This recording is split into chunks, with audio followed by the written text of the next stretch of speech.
Bismillahirrahmanirrahim. Assalamu alaikum dear viewers. Welcome to another lecture of chapter wave.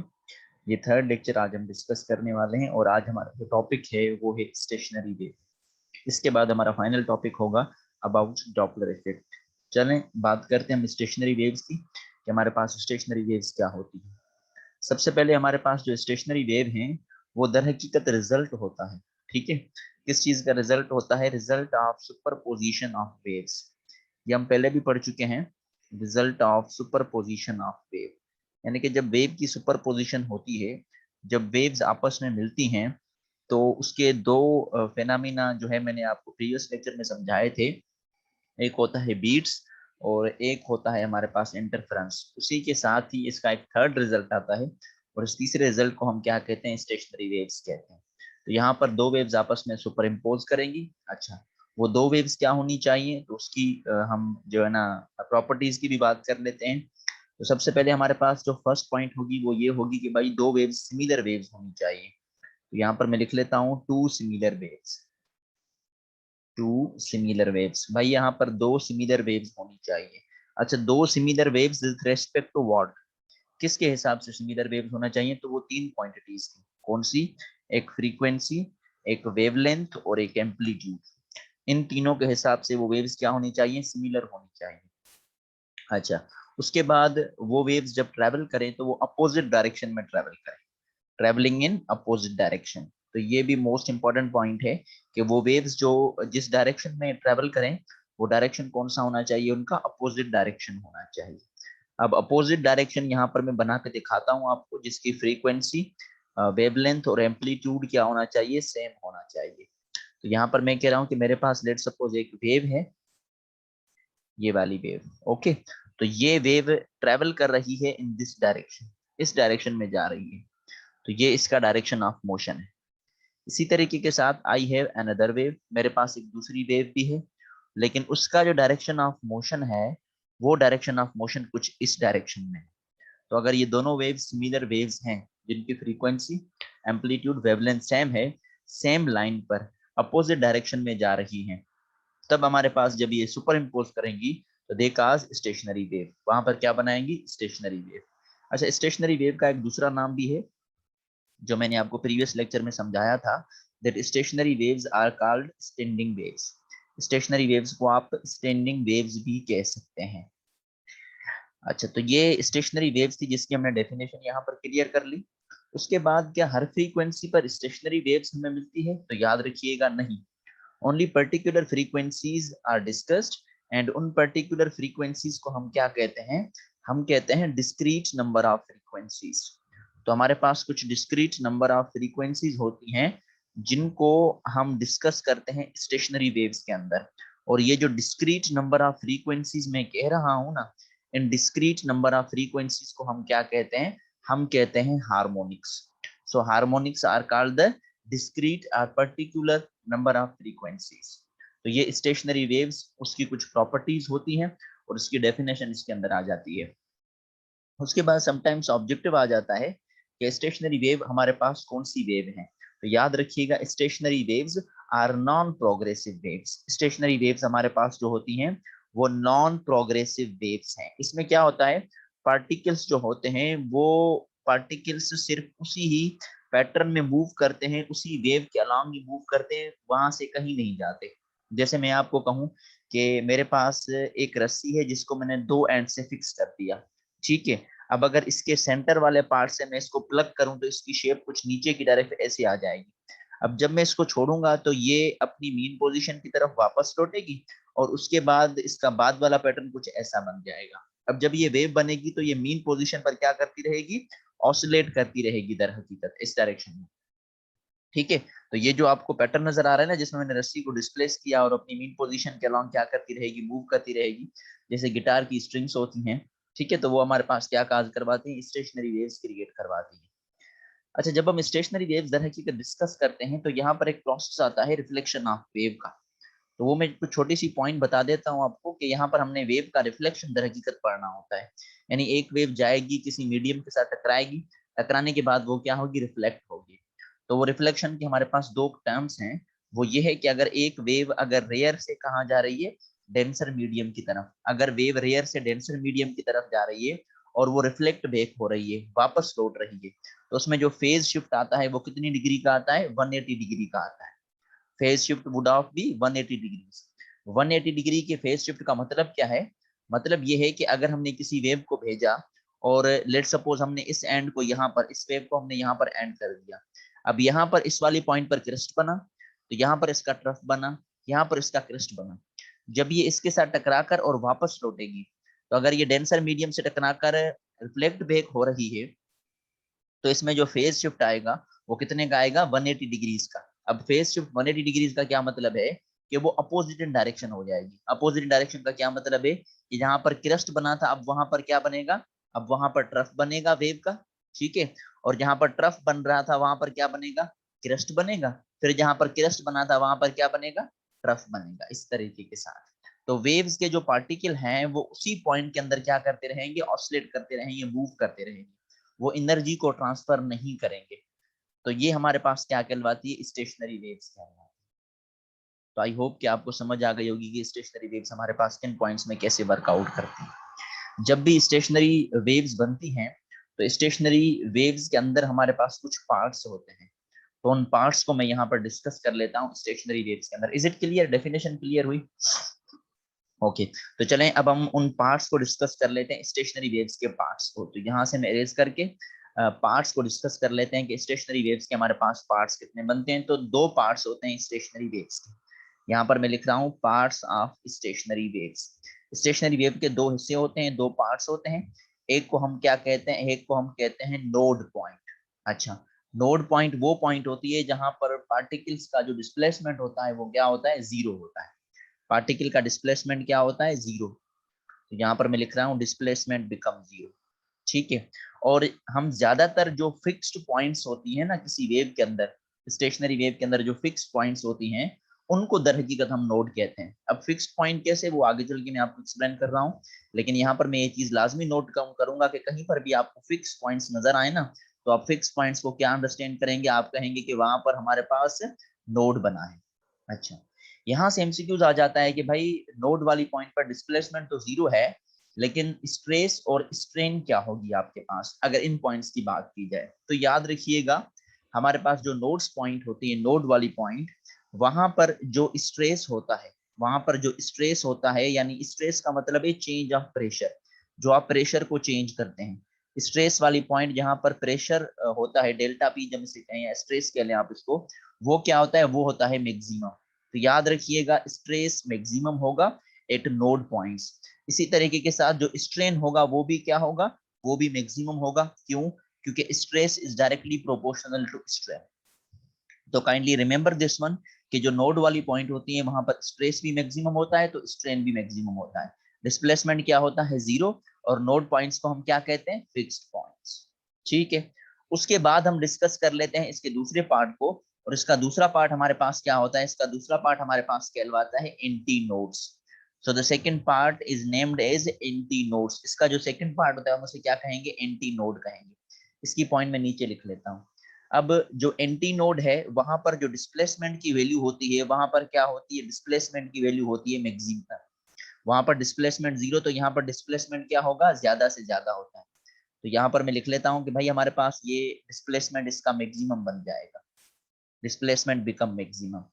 उसके बाद इस point के अंदर जो स्ट्रेस की वैल्यू होती है, ठीक है, वो स्ट्रेस की वैल्यू क्या होती है, वो होती है मिनिमम। तो यहाँ पर स्ट्रेस होगी मिनिमम। और इसी तरीके के साथ जो हमारे पास स्ट्रेन होगी कहाँ पर, एंटी नोड वाली पॉइंट पर, वो भी क्या होगी, वो भी हमारे पास मिनिमम होगी यहाँ। तो ये आपको कुछ पॉइंट्स ध्यान में रखनी है। और जब हम एंटी नोड को बनाते हैं तो दर हकीकत एंटी नोड हमारे पास कहाँ पर बनती हैं, ओपन एंड्स पर बनती हैं, जो बिल्कुल खुले हुए हों, वो फिक्स पॉइंट्स होती हैं। ये ओपन एंड्स या ओपन पॉइंट्स पर बनती हैं हमारे पास एंटी नोड की फॉर्मेशन। तो ये कुछ कांस्टेंट टर्म आपको याद करने होंगे ऑब्जेक्टिव्स के लिए। भाई नोड पर डिस्प्लेसमेंट जीरो, स्ट्रेस मैक्सिमम है, वो डिस्कशन हमारे पास क्या है, वो डिस्कशन हमारे पास स्टेशनरी वेव्स इन स्ट्रिंग है। और यहाँ पर बेसिक कॉन्सेप्ट क्या है कि हमने, हमारे पास एक रस्सी है, उस रस्सी को हमने दो एंड्स के साथ क्या कर दिया, फिक्स कर दिया, ठीक है। अब इस रस्सी के ये जो दो एंड्स फिक्स हैं, एक ये वाला एंड और एक ये वाला एंड। इन एंड्स को हम क्या कहेंगे, हम इन्हें कहते हैं नोड। तो यहाँ पर मैं एन के साथ इनको रिप्रेजेंट कर देता हूँ। तो एन का क्या मतलब है कि ये दोनों एंड है। मैंने पहले भी बताया कि जो फिक्स्ड पॉइंट्स होती हैं उन्हें हम क्या कहते हैं, नोड कह देते हैं। अब हमें कहा गया कि आप इस रस्सी को डिस्प्लेस करें और यहाँ पर कुछ मोड ऑफ वाइब्रेशंस बने। तो हमने इस रस्सी को कुछ ऐसे डिस्कस किया कि हमने इसमें एक हम्प क्रिएट किया कुछ इस डायरेक्शन में, ठीक है, इस डायरेक्शन में ऐसे। जब रस्सी वाले पार्ट ने इस नोड वाले पार्ट के साथ टकराया तो मैंने आपको बताया था कि फेज शिफ्ट कितने का आएगा, 180 डिग्री का। यहाँ पर ट्रफ बना है तो यहाँ पर क्या बनेगा, क्रस्ट। और यहाँ पर क्रस्ट बना था तो यहाँ पर क्या बन जाएगा, ट्रफ बन जाएगा। अब नोड के सिमिलर भी एक पॉइंट बन रही है इन दोनों के बीच में, उसे भी हम क्या कहेंगे, उसे भी हम कहेंगे नोड। इसी तरीके के साथ कुछ ऐसी पॉइंट्स हैं जहां पर जो वेव है वो ज्यादा ऊपर की तरफ गई है, मैक्सिमम एम्पलीट्यूड शो किया है, मैक्सिमम डिस्प्लेसमेंट शो किया है। तो इन पॉइंट्स को हम क्या कहते हैं, इन पॉइंट्स को हम कहते हैं एंटी नोड। और इस पॉइंट को भी हम क्या कहेंगे, anti node, which I written has N A, जिनको मैं ए के साथ रिप्रेजेंट कर रहा हूँ। देखा जाए तो इसने एक वेव कंप्लीट की है, ठीक है। अब यहाँ पर कुछ डिस्टेंस को देख लेते हैं। तो यहाँ पर हमारे पास जो पहला डिस्टेंस होगा वो किसके बीच में होगा, वो अल्टरनेट डिस्टेंस होगा। ये अल्टरनेट में आपको पहले भी समझा चुका हूं कि एक को छोड़कर दूसरा।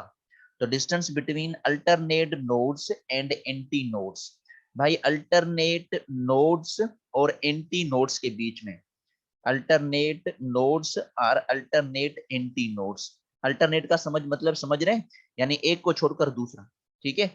तो उस नोड और एंटी नोड के बीच में कितना डिस्टेंस होगा, तो अभी आप देख लें कि हमारे पास एक नोड ये है और इस नोड को छोड़कर दूसरा नोड, ठीक है। तो 3 नोड यहाँ पर बन रहे हैं। ऐसे ही अगर आगे चलें तो हमारे पास 3 एंटी नोड भी बन सकते हैं, लेकिन इस फिगर के हिसाब से हमारे पास 2 एंटी नोड बन रहे हैं। तो नोड से लेकर इस नोड तक, इस नोड से लेकर इस नोड तक का जो डिस्टेंस है ये एक मुकम्मल वेव है। और वेव जो डिस्प्लेसमेंट या डिस्टेंस कवर करती है हम उसको वेवलेंथ कहते हैं। तो अल्टरनेटिव नोड और अल्टरनेटिव एंटी नोड के बीच में जो डिस्टेंस होता है उसे हम क्या कहते हैं, उसे हम कहते हैं वेवलेंथ। लेकिन अगर कॉन्जिक्यूटिव नोड और कॉन्जिक्यूटिव एंटी नोड होने चाहिए। कॉन्जिक्यूटिव का क्या मतलब है, लगातार। तो यहाँ पर मैं लिख लेता हूँ consecutive node or anti node. हमारे पास क्या होने चाहिए, कॉन्जिक्यूटिव नोड होने चाहिए या कॉन्जिक्यूटिव एंटी नोड होने चाहिए। अब जो कॉन्जिक्यूटिव नोड या एंटी नोड होंगे उनके बीच में जो डिस्टेंस होता है उसे हम क्या कहते हैं, lambda by 2, half of the wavelength. देखें इस नोड के बीच में और इस नोड के बीच में एक आधी वेव है तो इसको हमने लैम्डा बाय 2 कर दिया। और इसी तरीके के साथ अगर नोड और एंटी नोड के बीच में डिस्टेंस हो तो लैम्डा बाय 2 का भी हाफ कर देंगे तो ये लैम्डा बाय 4 बन जाएगा। तो ये थर्ड पॉइंट भी आपने याद करनी है। और थर्ड पॉइंट आपके पास क्या है कि डिस्टेंस होना चाहिए, किसके बीच में होना चाहिए, distance between node and anti node, ठीक है। एक नोड और उसके बाद जो एंटी नोड आएगा उसके बीच में जो डिस्टेंस होगा उसे हम क्या कहेंगे, उसे हम कहेंगे lambda by. Is it clear, distance clear हुए। हाँ, अल्टरनेट का जो मतलब होता है ना वो होता है एक को छोड़कर दूसरा, ठीक है। और कॉन्जिक्यूटिव का क्या मतलब होता है, लगातार। तो अल्टरनेटिव का मतलब समझिएगा यहाँ पर, और कॉन्जिक्यूटिव का भी लाजमी मतलब समझिएगा। ये स्टेशनरी वेव्स इन स्ट्रिंग का कॉन्सेप्ट आपको दे रहा हूँ, ठीक है। लेकिन अगर वेव बने तो उसकी वेवलेंथ कैसे ढूंढेंगे, क्या करेंगे, वो सारी चीजें हम पहले भी डिस्कस कर चुके हैं फर्स्ट लेक्चर में। आप उससे उस चीज को देख लीजिए। इज इट क्लियर, ओके चलें। अच्छा, उसके बाद में एक और फार्मूला यहाँ पर डिस्कस कर लूं कि जब हमारे पास रस्सी के अंदर स्पीड चाहिए होती तो उसकी स्पीड ढूंढने का जो फार्मूला होता है वो क्या होता है कि उसकी स्पीड बराबर होती है अंडरएटिकल टी बाय म्यू। ये मैं आपको पहले भी पढ़ा चुका हूँ। ये जो टी होती है ये क्या होती है, उस रस्सी में खिंचाव, जिसको हम कहते हैं टेंशन इन द स्ट्रिंग। और ये जो म्यू होता है इसे हम क्या कहते हैं, इसे हम कहते हैं लीनियर डेंसिटी, ठीक है। डेंसिटी मुख्तलिफ टाइप्स की होती है तो लीनियर डेंसिटी भी हमारे पास एक डेंसिटी की टाइप ही है। इस लीनियर डेंसिटी का जो फार्मूला है वो क्या होता है, वो होता है मास पर यूनिट लेंथ। और इसका यूनिट क्या होता है, केजी पर मीटर, या इसको आप केजी मीटर इनवर्स भी कह सकते हैं। एक ही बात है, इसमें कोई डिफरेंस नहीं है। तो देखिए मेरे पास जो भी रस्सी होगी अगर मैं उसके टी को यहाँ पर देखें ना, वी जो है वो डायरेक्टली प्रोपोर्शनल है अंडरएटिकल ऑफ टी के साथ। टेंशन बढ़ाने से वी बढ़ेगी। और इसी तरीके के साथ वी इनवर्सली प्रोपोर्शनल है अंडरएटिकल म्यू के साथ। तो ये आपके पास एक फार्मूला बन जाएगा वी के साथ रिलेटेड। लेकिन ये रस्सी के केस में है, मैं अगेन एक्सप्लेन कर रहा हूँ in the case of string, ठीक है। Is it clear, okay. तो अब यहाँ पर हम डिस्कस कर लेते हैं कुछ मॉड ऑफ वाइब्रेशंस को, सही है। तो यहाँ पर मैं वेव्स बनाऊंगा, स्टेशनरी वेव्स इन स्ट्रिंग में, और हम थोड़ा सा मॉड ऑफ वाइब्रेशन को डिस्कस कर लेंगे। तो चलें मैं इस चीज को इरेज कर लूं, अब स्क्रीनशॉट लेना चाहें तो ले लें जल्दी से। Okay, so I have to erase this one. मैं इस चीज को अब इरेज कर लेता हूं, उसके बाद हम देख लेते हैं मोड ऑफ वाइब्रेशंस। तो मोड ऑफ वाइब्रेशंस लाजमी डिस्कस कर रहे हैं, तो यहाँ पर मैं कुछ फिगर आउट बना दूं मोड ऑफ वाइब्रेशन के साथ रिलेटेड, जो वेव्स के पैटर्न हमें डिस्कस करने हैं। तो सबसे पहले हम first mode of vibration discuss करेंगे। और फर्स्ट मोड ऑफ वाइब्रेशन में क्या होगा कि आपने उस रस्सी को दो एंड्स के साथ क्या कर देना है, फिक्स कर देना है। इसका ये एंड और इसका ये एंड, जब हम इसको दो एंड्स के साथ फिक्स कर देंगे तो हमारे पास क्या बन जाएगा, नोड बन जाएगा। अब हम इसको क्या करेंगे, अब हम इसको सेंटर से करेंगे प्लग। इस रस्सी को जब हम सेंटर से प्लग करेंगे तो इसकी शेप कुछ यूं बन जाएगी नीचे। अब जब हम इसको छोड़ेंगे तो ये वेव जाएगी इस नोड वाले पॉइंट्स के ऊपर, फेज शिफ्ट आएगा 180 डिग्रीज का, तो ट्रफ के बदले में हमें क्या मिलेगा, क्रस्ट मिल जाएगा ऐसे। तो ये कहलाता है फर्स्ट मोड ऑफ वाइब्रेशन। ठीक है, अब इस फर्स्ट मोड ऑफ वाइब्रेशन में आपको जो फ्रीक्वेंसी मिलेगी उस फ्रीक्वेंसी को हम क्या कहते हैं, उसे हम कहते हैं fundamental frequency. So the frequency obtained here is called fundamental frequency. और यहाँ पर आपको जो फ्रीक्वेंसी मिलेगी हम उसे क्या कहते हैं, हम उसे कहते हैं फंडामेंटल फ्रीक्वेंसी। हाँ, मैंने हार्मोनिक्स भी समझाया था भाई। This fundamental frequency is what we called first harmonic. इस फंडामेंटल फ्रीक्वेंसी का जो दूसरा नाम है हम उसे क्या कहते हैं, हम उसे कहते हैं फर्स्ट हार्मोनिक। तो ये आपको पहले जो है ना मोड ऑफ वाइब्रेशन के लिए ज़हन में होना लाजमी है, फर्स्ट हार्मोनिक। अच्छा, मैं इसको नीचे से इरेज कर लेता हूँ, उसके बाद इसकी थोड़ी सी डेरिवेशन को देख लेते हैं, फिर सेकंड और थर्ड में आपको डायरेक्ट बताता जाऊंगा। देखिएगा आप, इस रस्सी की कोई ना कोई टोटल लेंथ होगी, और वो टोटल लेंथ हमने किसके बराबर की, एल के। अब अगर मुझे ये एल डिस्टेंस के हिसाब से चाहिए, तो ये जो लेंथ है एल, ये दर हकीकत डिस्टेंस है किसके बीच में, नोड और नोड के बीच में। और ये लगातार नोड है, देख लें आप। ठीक है, और दो लगातार नोड के बीच में जो डिस्टेंस होता है हम उसे क्या कहते हैं, हम उसे कहते हैं वेवलेंथ बाय टू। इसको मैं फर्स्ट कह देता हूं क्योंकि ये फर्स्ट मोड ऑफ वाइब्रेशन है, या फर्स्ट हार्मोनिक है इस वजह से, या फंडामेंटल फ्रीक्वेंसी इस वजह से, जो भी आप कहें। अब अगर मुझे वेवलेंथ की वैल्यू चाहिए तो 2 डिवाइड कर रहा है, इस साइड मल्टीप्लाई करेगा, तो फर्स्ट वेवलेंथ किसके बराबर हो जाएगी, 2l के बराबर हो जाएगी। इसको जरा गौर से समझिएगा, मैं आपके लिए ही इसको ड्राइव कर रहा हूँ, वरना नेक्स्ट मैंने जो है ना डायरेक्ट बता देने। अच्छा, उसके बाद मुझे तो इसकी फ्रीक्वेंसी चाहिए, तो चलिए हम फार्मूला पुट कर देते हैं। v is equal to frequency 1 multiply by wavelength 1। यही फार्मूला पड़ा था, f मल्टीप्लाई बाय वेवलेंथ। तो अब अगर मुझे फ्रीक्वेंसी चाहिए f1, तो वो किसके बराबर हो जाएगी, v डिवाइडेड बाय वेवलेंथ 1। ठीक है, अब v को अलग रखें और 1 ओवर वेवलेंथ को अलग रखें। अब मैं इस 1 ओवर वेवलेंथ 1 को अलग रखूंगा, मल्टीप्लाई बाय v। अभी मैंने रस्सी में जो स्पीड जनरेट हुई थी उसका फार्मूला बताया था, क्या था, अंडर एटिकल टी बाय म्यू। तो 1 इसको हम लिखेंगे कि भाई जो f1 है वो बराबर है 1 ओवर वेवलेंथ 1, और ये जो वेवलेंथ 1 है ये किसके बराबर है, 2l के, तो 1 over 2l multiply by v, तो v किसके बराबर है, t डिवाइडेड बाय म्यू। ठीक है, तो ये रही आपके पास फंडामेंटल फ्रीक्वेंसी। अब यहाँ से 3 एमसीक्यूज बनते हैं कि भाई फंडामेंटल फ्रीक्वेंसी किस चीज पर डिपेंड कर रही है, टेंशन पर डिपेंड कर रही है, म्यू पर डिपेंड कर रही है, और लेंथ पर डिपेंड कर रही है। फ्रीक्वेंसी और लेंथ का आपस में क्या रिलेशन बनेगा, इनवर्स, क्योंकि लेंथ डिनोमिनेटर में है। Is it clear? तो ये आपके पास कहलाती है फंडामेंटल फ्रीक्वेंसी, या जिसको आप फर्स्ट हार्मोनिक का नाम भी दे सकते हैं। ये समझ में आ गया? तो चलें अब हम बात करते हैं सेकंड हार्मोनिक की। ठीक है, तो जहां पर मैं बना लेता हूं कि सेकंड हार्मोनिक कैसे बनेगा।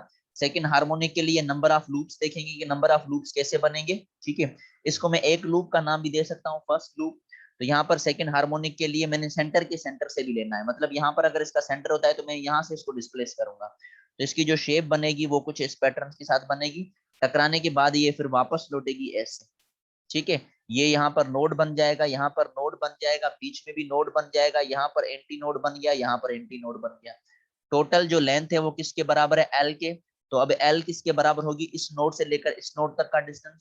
ये कॉन्जिक्यूटिव है या अल्टरनेट है, अल्टरनेट, करेक्ट। तो अल्टरनेट की जो अल्टरनेट के बीच में जो डिस्टेंस होता है हम उसे क्या कहते हैं, लेमडा कहते हैं। तो मैं इसको लेमडा 2 कर देता हूँ क्योंकि ये सेकंड मोड की बात कर रहे हैं हम। फ्रीक्वेंसी f2 किसके बराबर हो जाएगी, v डिवाइडेड बाय वेवलेंथ 2। अब 1 ओवर वेवलेंथ को बाहर निकालेंगे तो 1 over l and multiply by v, तो v किसके बराबर है, t डिवाइडेड बाय म्यू। ये हमें मिला f2 के बराबर। अब मैं इस f2 को थोड़ा सा चेंज करूंगा, देखिएगा कैसे चेंज करता हूँ। मैं कह रहा हूँ कि ये जो f2 है ये बराबर है 1 ओवर l के multiply by t by mu. आपने क्या करना है, इसको 2 के साथ मल्टीप्लाई भी कर देना है, 2 के साथ डिवाइड भी कर देना है। तो F2 बराबर हो जाएगा किसके, इस 2 को L के साथ मल्टीप्लाई कर दें तो ये हो जाएगा 1/2L under reticle T divided by mu and multiply by ये 2 भी तो रह गया 2। अब 1/2L multiply by under reticle T by mu ये किसके बराबर है देख लें, ये वाला फार्मूला ये F1 के बराबर है। तो इस पूरे के टर्म पर मैं F1 लिखूंगा और मल्टीप्लाई बाय 2। तो F2 किसके बराबर हो गया, F2 बराबर हो गया 2F1 के। यानी कि जो सेकंड फ्रीक्वेंसी होगी, जो सेकंड आपको फ्रीक्वेंसी मिलेगी इन लूप्स की, वो पहले के 2F1 के बराबर हो जाएगी। इसे हम क्या कहते हैं, इसे हम कहते हैं second harmonic. We call this one as second harmonic. इसको हम क्या कहेंगे, सेकंड हार्मोनिक। तो यहाँ पर मैं लिख लेता हूँ सेकंड हार्मोनिक, ठीक है। और इसको हम एक और नाम भी कहते हैं, और वो कौन सा होता है, वो होता है फर्स्ट ओवरटोन।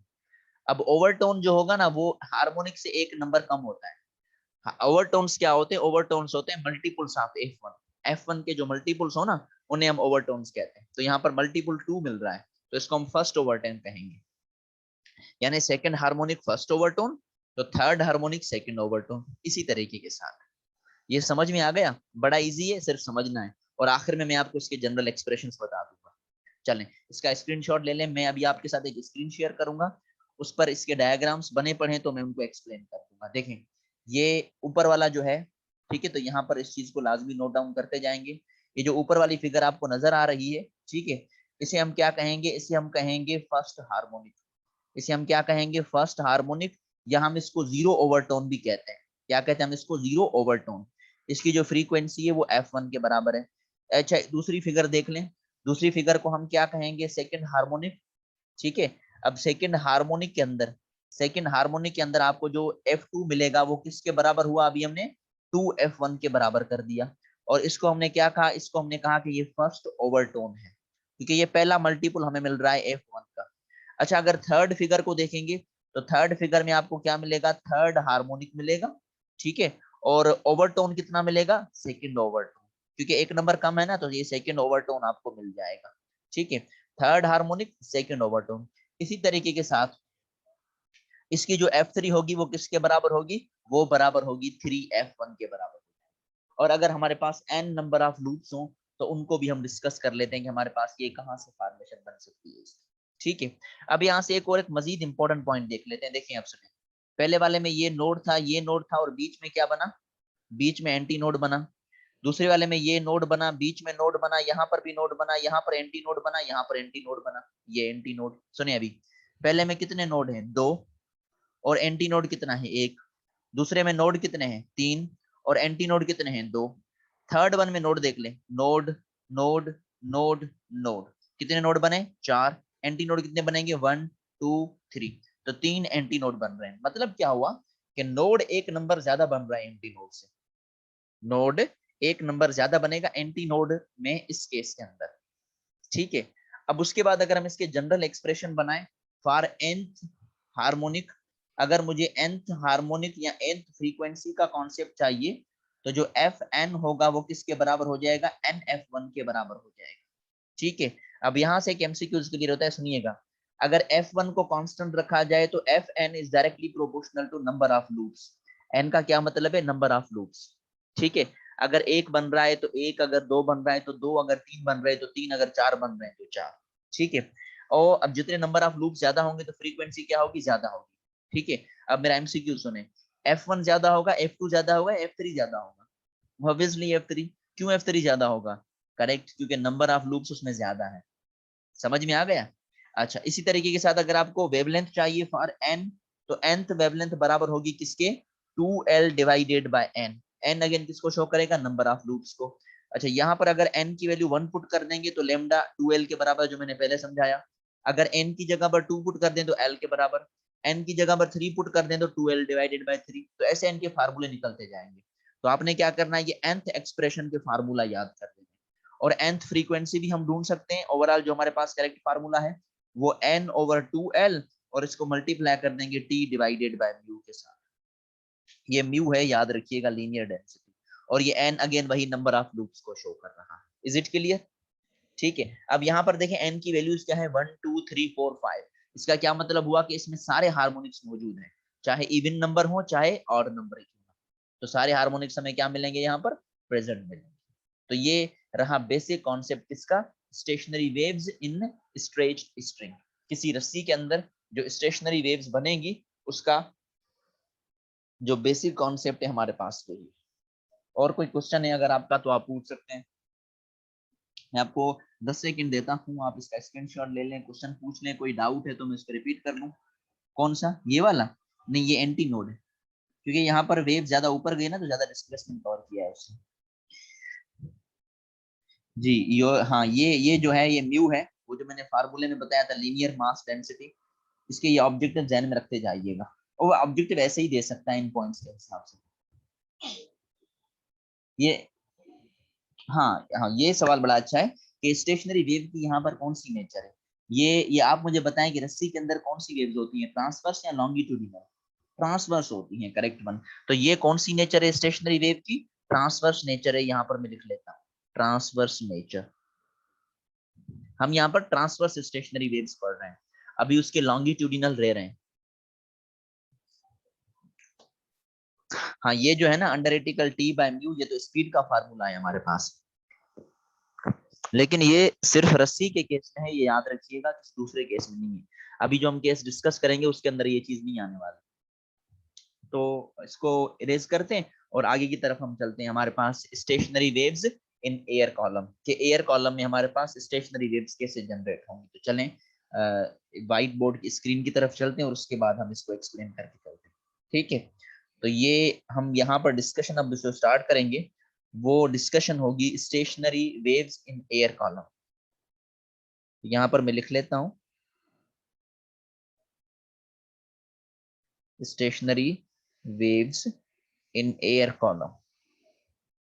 एयर कॉलम के अंदर स्टेशनरी वेव्स कैसे जनरेट होती हैं। ओके, तो चलें लेट्स कंटिन्यू अवर डिस्कशन। इसका बड़ा सिंपल सा एग्जांपल मैं आपको बता देता हूं। यहाँ पर जो वर्ड एयर कॉलम यूज हुआ है, उस एयर कॉलम को हम जो है वो किसी म्यूजिकल इंस्ट्रूमेंट के हिसाब से भी समझ सकते हैं। अब म्यूजिकल इंस्ट्रूमेंट के हिसाब से कैसे, जैसे हमारे पास होता है फ्लूट, ठीक है। फ्लूट में हम क्या करते हैं, फ्लूट में हम एक एंड को अपने मुंह के बल रखते हैं, ठीक है, अपने मुंह पर रखते हैं, और हम क्या करते हैं, हम जो है इसको बजाना स्टार्ट कर देते हैं। यहाँ इस फ्लूट के ऊपर जो है ना छोटे छोटे से होल्स होते हैं, जिनमें हम क्या करते हैं, एयर को ब्लो करवाते हैं, ठीक है। तो यहाँ से साइड से हम क्या करवाते हैं, इस एयर को यहाँ से ऊपर से क्या करवाएंगे, ब्लो करवाएंगे इसके अंदर। तो क्या होगी, यहाँ पर दर हकीकत वेव्स जनरेट होंगी, और वेव्स क्या होंगी, यहाँ पर रिफ्लेक्ट बैक होती है थ्रू इट्स एंड्स, उसके एंड से रिफ्लेक्ट बैक होती है। तो वो जो वेव्स रिफ्लेक्ट बैक होंगी वहां पर स्टेशनरी वेव्स बना सकती है। एक ये कॉन्सेप्ट है इसको समझने का।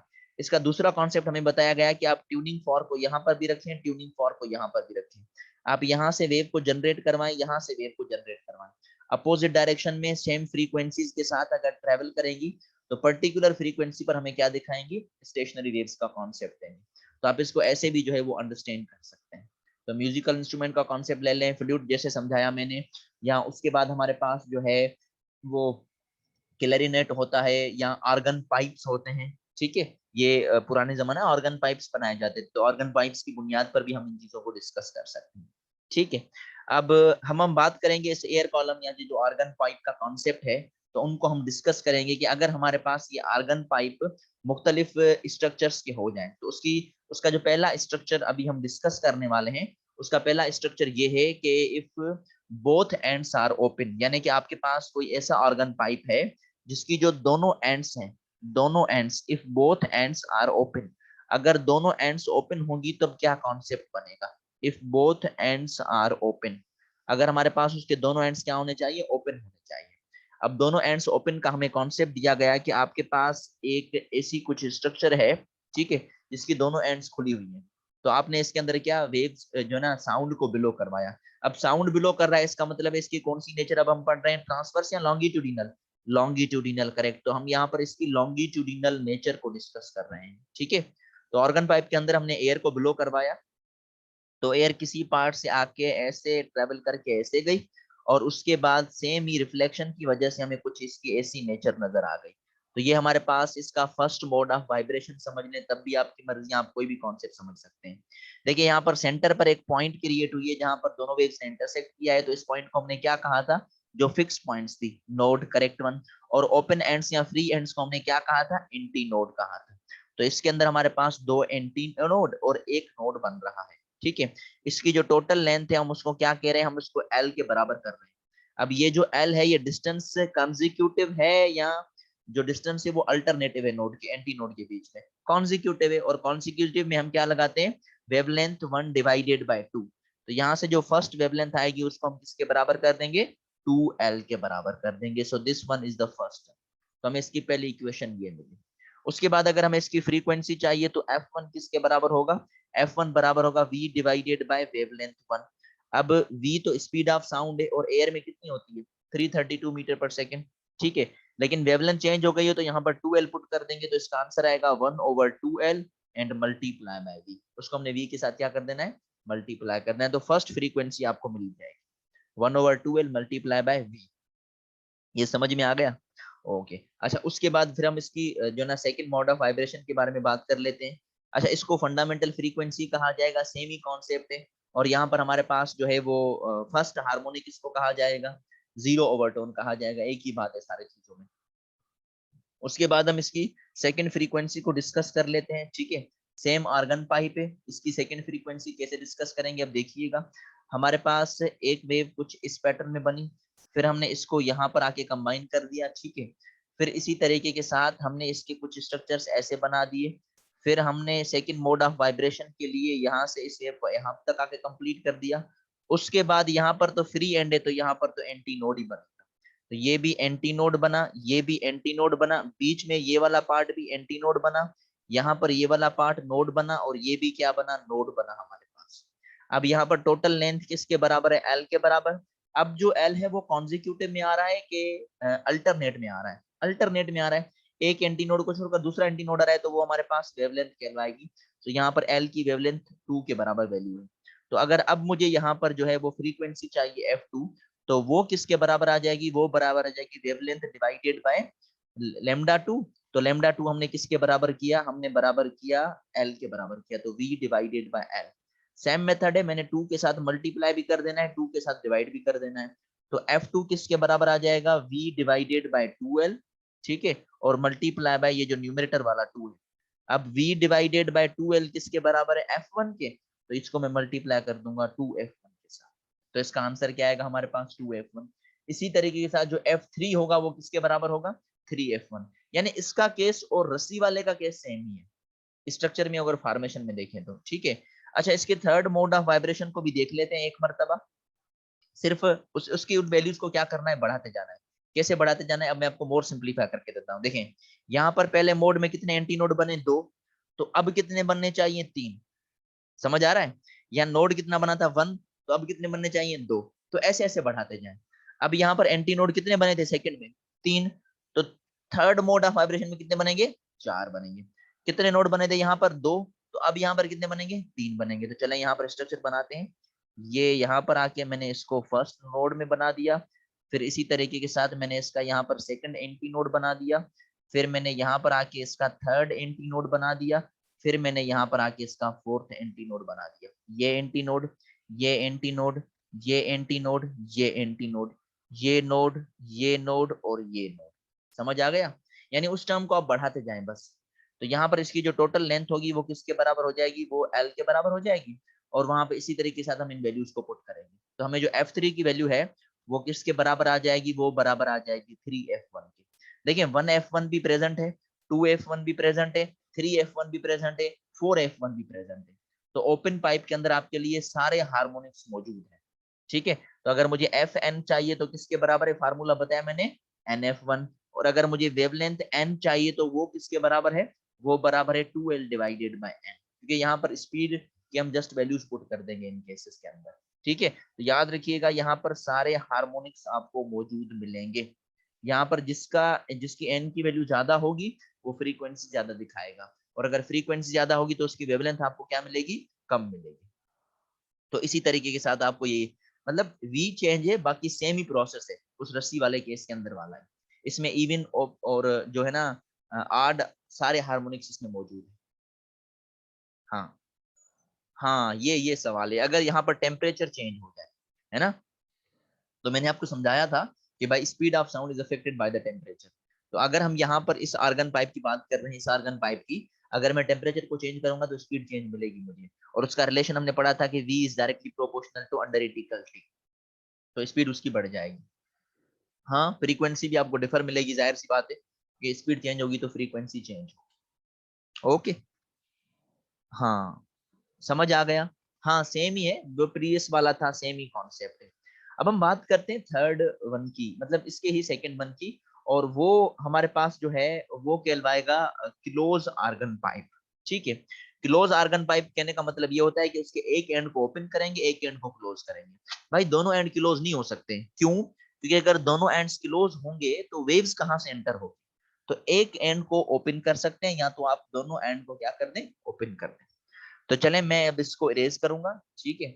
अच्छा इसके देखें ना, यहाँ पर मैं आपको जो है ना वो स्क्रीन शो करके ये वाली देख लें, ये सेम ही है वही है। इसको थोड़ा सा जूम आउट कर लेते हैं, ये देख भाई, ये फर्स्ट मोड ऑफ वाइब्रेशन है, ये पहली वाली फिगर है ना, तो इसको हम फर्स्ट हार्मोनिक कहेंगे। दूसरे वाले को हम क्या कहेंगे, सेकंड हार्मोनिक, लेकिन ओवरटोन कौन सा होगा, फर्स्ट ओवरटोन। इसको हम क्या कहेंगे, थर्ड हार्मोनिक, लेकिन ओवरटोन कौन सा होगा, सेकंड। इसकी जो फ्रीक्वेंसी होगी वो किसके बराबर होती है, F1 की। इसकी फ्रीक्वेंसी किसके बराबर होती है, F2, जो किसके बराबर है, 2F1 की। इसकी फ्रीक्वेंसी किसके बराबर है, F3, जो किसके बराबर है, 3F1 के। ठीक है, तो इसी तरीके से आपने इन चीजों को डिस्कस करना है। यहाँ पर एंटी नोड ज्यादा होंगे कि नोड ज्यादा होंगे, एंटी नोड, करेक्ट, क्योंकि ये एंटी नोड है, ये एंटी नोड है, तो बीच में नोड है। हाँ उसमें कुछ अलग था, उसमें दो नोड बन रहे थे तो एक एंटी नोड बन रहा था। तो यहाँ पर याद रखिएगा कि anti node is greater than node, anti node node से ज्यादा होने वाला है। समझ में आ गया? ओके, तो चले मैंने आपको जल्दी में ओवरव्यू दे दिया इस चीज का। अब हम बात करते हैं इसके अनदर पार्ट की, that is closed organ pipe. वैसे ये किलो, अच्छा मैं इसको इरेज करूंगा, और ये जो क्लोज्ड आर्गन पाइप की हम बात करेंगे अभी, ये क्लोज्ड आर्गन पाइप जो है ये ज्यादातर रेजोनेंस में हमें काम आता है। रेजोनेंस, रेजोनेंस का एक एक्सपेरिमेंट होता है, उस एक्सपेरिमेंट में हम क्या करते हैं, उस एक्सपेरिमेंट में हम किसी भी ट्यूब के अंदर, एक ट्यूब होता है ना, रेजोनेंस ट्यूब हम कहते हैं उसे, तो हम क्या करते हैं, एक ट्यूब होता है, यहाँ पर मैं थोड़ा सा समझा देता हूँ आपको, ये एक ट्यूब है। हम क्या करते हैं, इस ट्यूब के अंदर जो है ना वो पानी भरते जाते हैं, इस ट्यूब के अंदर हम क्या करते हैं, पानी भरते जाते हैं, और ट्यूनिंग फॉर्क को हिट करके उसकी फ्रीक्वेंसी को यहाँ पर आके रख देते हैं। ठीक है, तो अब ये साउंड ट्रेवल करके अंदर की तरफ जाएगा।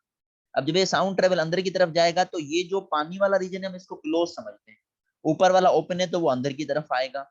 अब बदले में जब इसकी लेंथ और फ्रीक्वेंसी, जब मतलब इसकी लेंथ के हिसाब से इसकी फ्रीक्वेंसी को वेरी करेंगे, पानी का लेवल बढ़ेगा नीचे आएगा, बढ़ेगा नीचे आएगा, तो हम फ्रीक्वेंसी को मैच करने की कोशिश करते हैं। जब फ्रीक्वेंसी मैच होती है ना, तो उस पाइप के अंदर आपको लाउड साउंड सुनाई देता है। तो यही हमारे पास क्लैरिनेट का एग्जांपल होता है, जब मुंह में रखते बजाते हैं, तो जो मुंह वाला पार्ट है हम उसको क्लोज पार्ट कहते हैं। ठीक है, तो बाकी हमारे पास जो है ओपन एंड होता है, या जिस एंड से हम हाथ रख देते हैं वो क्लोज हो जाता है। तो इसी तरीके के साथ आप इन चीजों को डिस्कस कर लेते हैं। तो सेकंड हमारे पास क्या है, सेकंड हमारे पास है क्लोज्ड आर्गन पाइप। ये मैंने आपको छोटा सा एग्जांपल दे दिया, ये एक एक्सपेरिमेंट होता है रेजोनेंस ट्यूब का, उसके अंदर हम इन चीजों को डिस्कस कर लेते हैं। तो क्लोज्ड आर्गन पाइप में क्या होता है, एक एंड को क्लोज करना होता है, एक एंड को क्या करना होता है, ओपन एंड कर देना होता है। तो यहाँ पर मैं इस एंड को क्लोज कर देता हूँ, ये ओपन होगा। क्लोज पर क्या बनेगा, हमेशा फिक्स जो होती है, ऐसा ये नोड बनेगा, और बाकी क्या बनेगा, एंटी नोड। तो ये इस शेप में इसको हमें मिलेगी ये वाला पार्ट, तो ये बनेगा नोड, ये बनेगा एंटी नोड। ठीक है, अब यहाँ पर मुझे जो इसकी टोटल लेंथ है वो एल के बराबर है, और यहाँ पर एल किसके बराबर है, एल बराबर है लेमडा 1 डिवाइडेड बाय 4, क्योंकि एंटी नोड से नोड या नोड से एंटी नोड तक का जो डिस्टेंस होता है वो हमारे पास क्या होता है, वो हमारे पास होता है वेवलेंथ डिवाइडेड बाय 4। तो अगर मुझे वेवलेंथ 1 चाहिए तो उसकी वैल्यू क्या आ जाएगी, 4 डिवाइड करना है, ऐसे मल्टीप्लाई करेगा तो 4n, so wavelength 1 equals to 4l। अब अगर मुझे फ्रीक्वेंसी चाहिए तो फ्रीक्वेंसी किसके बराबर आ जाएगी, v डिवाइडेड बाय वेवलेंथ 1, और वेवलेंथ 1 की यहाँ पर क्या वैल्यू है, 4l, तो v डिवाइडेड बाय 4l। तो ये हमें फर्स्ट फ्रीक्वेंसी मिली, इसको आप फर्स्ट हार्मोनिक कहेंगे, इसको आप फंडामेंटल फ्रीक्वेंसी भी कह सकते हैं। समझ में आ गया? तो ये फर्स्ट वन है। अच्छा, उसके बाद हम बात करते हैं इसके सेकंड वन की। ठीक है, कि इसका सेकंड वन क्या बनेगा, सेम ही कॉन्सेप्ट है। देखिए अब आपने क्या करना होगा, अब इसके अंदर आपने जो है वो मतलब दो नोड बनाने होंगे, तो दो एंटी नोड, मतलब दोनों का एक एक नंबर क्या कर देते हैं, बढ़ा देते हैं, जैसे मैंने पहले समझाया। अगर एक एक नंबर बढ़ाते जाएंगे तो 2 एंटी नोड बनेंगे, एक नोड बन जाएगा। तो चलें इस एंड को मैं क्लोज कर देता हूँ, यहाँ पर तो नोड ही बनेगा और यहाँ पर एंटी नोड बनेगा। अब बीच वाले रोशन में चाहिए हमें, तो यहाँ पर हम इसको ऐसे फिक्स करके और ऐसे कर देते हैं, टकराने के बाद ये वापस ऐसे लौटेगा। ठीक है, तो ये एंटी नोड बन गया, यहाँ पर एंटी नोड और यहाँ पर नोड, 2 नोड और 2 एंटी नोड। यहाँ पर सेम बनते जाएंगे, वहां पर डिफरेंट थे, यहाँ पर सेम बनते जाएंगे। अब यहाँ पर मुझे क्या चाहिए, इनका डिस्टेंस चाहिए। ठीक है, और यहाँ पर इसकी जो लेंथ है वो एल के बराबर है। सही है, अब यहाँ पर मुझे एल की वैल्यू कैसे मिलेगी, अब देखिएगा यहाँ पर मुझे एल की वैल्यू मिलेगी डिस्टेंस को डिवाइड करके। चलिए देखें, इस एंटी नोड से लेकर नोड तक का जो डिस्टेंस था वो किसके बराबर होता है, वेवलेंथ डिवाइडेड बाय 4। भाई नोड से एंटी नोड हो, एंटी नोड से नोड हो, एक ही बात होती है। फिर इस नोड से इस एंटी नोड तक का जो डिस्टेंस है ये भी किसके बराबर है, वेवलेंथ डिवाइडेड बाय 4। फिर इस एंटी नोड से नोड तक का डिस्टेंस क्या है, अगेन लेमडा डिवाइडेड बाय 4। समझ आ गया, मैंने तीनों को अलग अलग करके समझाया, वो बड़ा इजी है। तो अब तीनों की एलसीएम निकालेंगे तो क्या आएगी एलसीएम, 3 लेमडा 2 डिवाइडेड बाय 4, और लेमडा 2 का आंसर चाहिए तो 4 इस साइड आ जाएगा, 3 डिवीजन में चला जाएगा।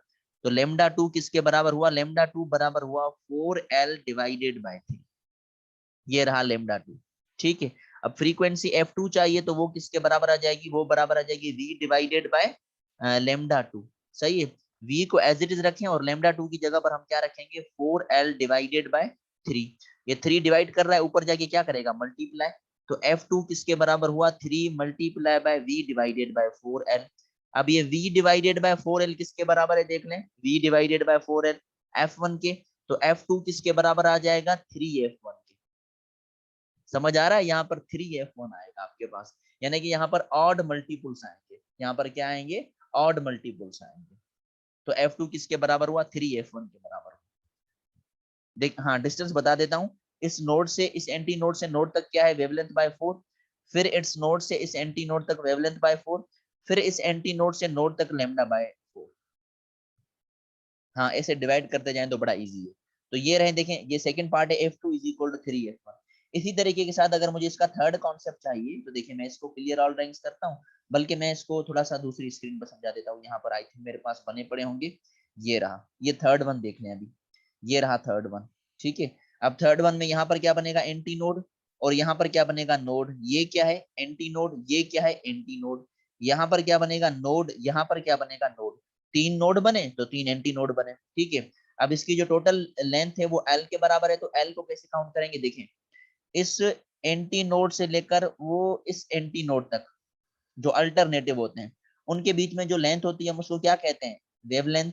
तो इसको मैं वेवलेंथ 3 कह देता हूँ। सही है, और इस एंटी नोड से ये नोड भी तो है ना, तो वो किसका होगा, वो होगा वेवलेंथ 3 डिवाइडेड बाय 4।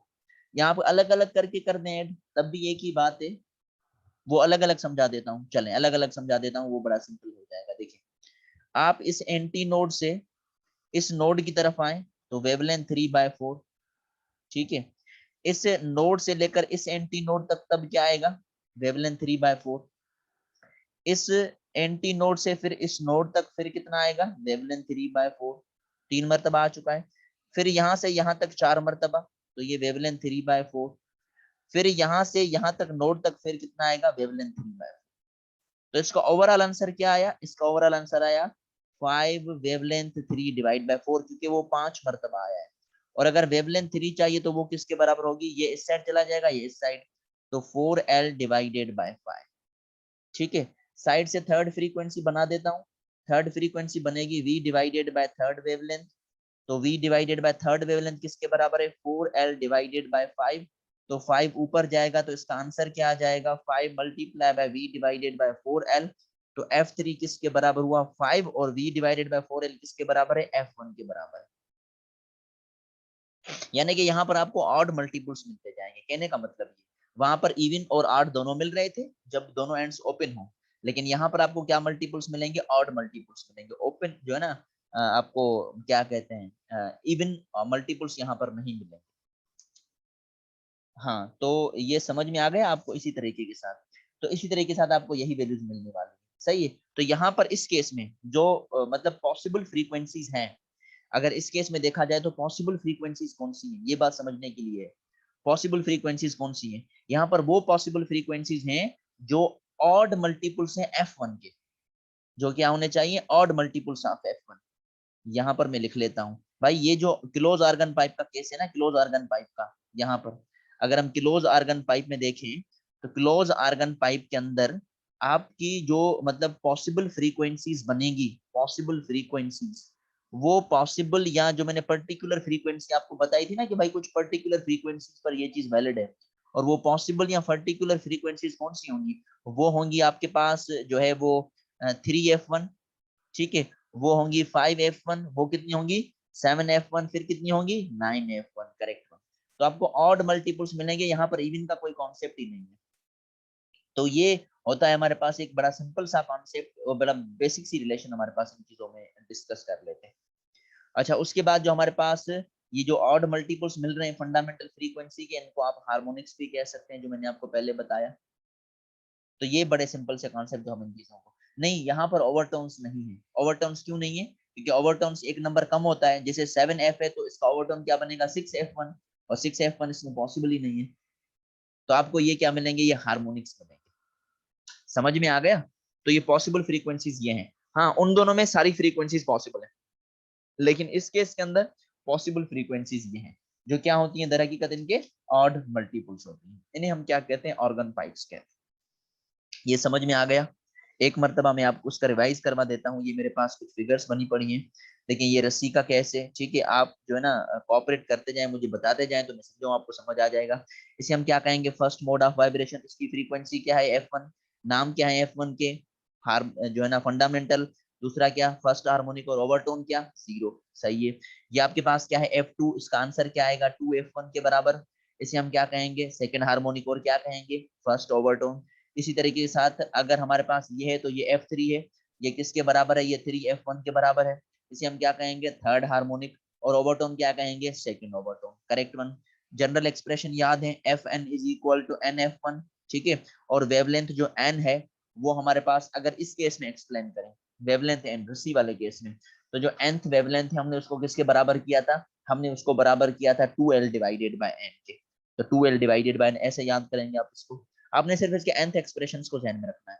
उसके बाद जब हमने दोनों एंड्स को ओपन किया था तो सेम ही कॉन्सेप्ट है।